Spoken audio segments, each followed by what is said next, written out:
Roskilde lies about 35 kilometres west of Copenhagen. With a population of around 50,000, Roskilde has a long history dating back to around 980 AD.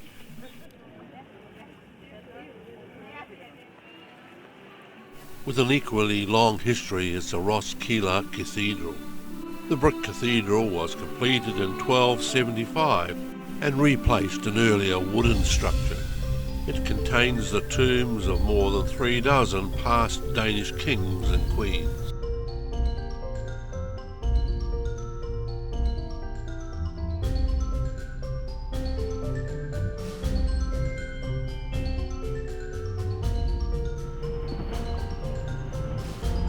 We are passing by the cathedral as we head for the harbour. And our walk takes us past some traditional style Danish buildings with their beautiful bright colours. We are on our way to visit the world famous Viking Ship Museum. The first section of the museum is the active boatyard. Here they undertake reconstructions of full-scale prehistoric boats, and they follow the ancient Viking boat-building techniques as closely as possible. It's quite fascinating wandering around looking at these reconstructions of boats of 1,000 years ago. There's a variety of sizes and styles, all based on historical records.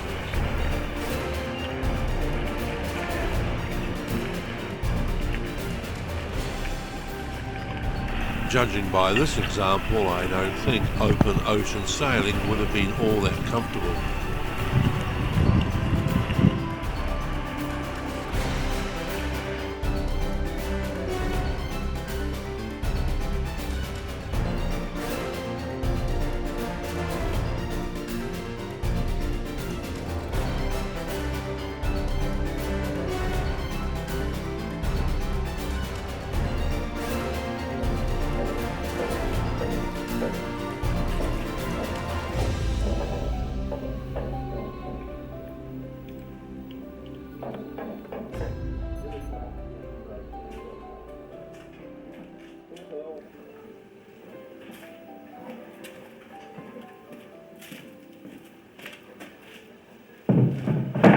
The second part of the museum is housed in this modern looking building, and it is here that we spot scale model of Viking shipbuilding and village life of perhaps 900 AD. And this is all based on knowledge gained by archaeological research.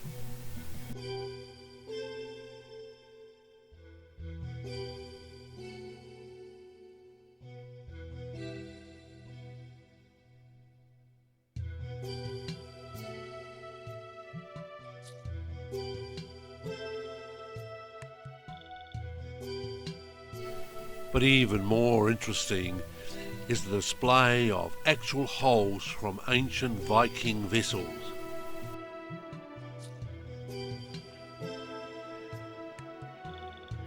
Archaeologists discovered these Viking ship remains in 1997. They were located on the bed of a nearby fjord.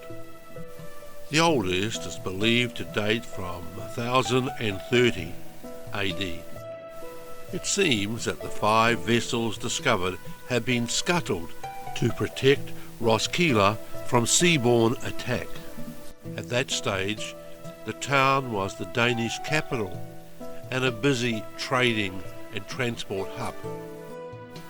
The preserved remains are mounted on a metal skeleton. The skeleton not only holds the pieces in position, but also gives an indication of the overall style and length of the vessel. The large longship displayed is dated from 1042 AD. It measures a bit over 30 metres long and it's 3.8 metres wide. It was designed for 60 oars and probably carried 65 to 70 men. Under oars it could average about 2.5 knots per hour, but under sail and with a good wind it could reach between 13 and 17 knots per hour. It had a draft of just 1 metre, which enabled it to sail right up to the shoreline. With each end having a bow-like shape, it meant that the beached craft could be quickly sailed away from the shore and from any attacking army.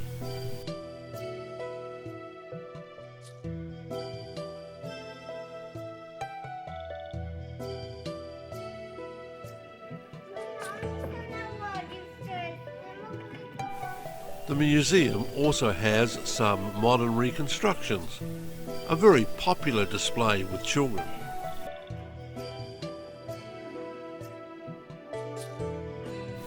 These reconstructions also give us an idea of how cargo was carried on the Viking vessels. And also we get an indication of the type of goods that the vessels would have carried. These vessels may only have needed a crew of perhaps 6 to 10 men. The museum also displays various aspects of Viking life, such as this weaving on a traditional Viking loom.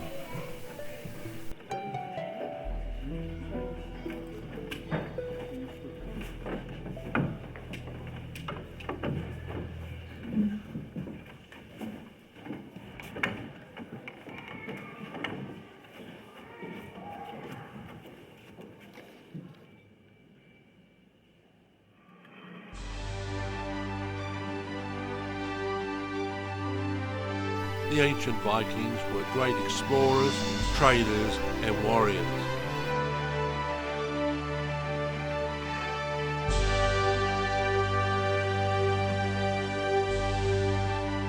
Their voyages took them across the Atlantic, around the coasts of Europe, and up the rivers of Eastern Europe to the Black Sea, to the Caspian Sea, and beyond. And it is here on the shores of the Caspian Sea in Azerbaijan that I discovered this rock drawing, which depicts what could well have been an ancient Viking vessel, and proof of their widespread travels.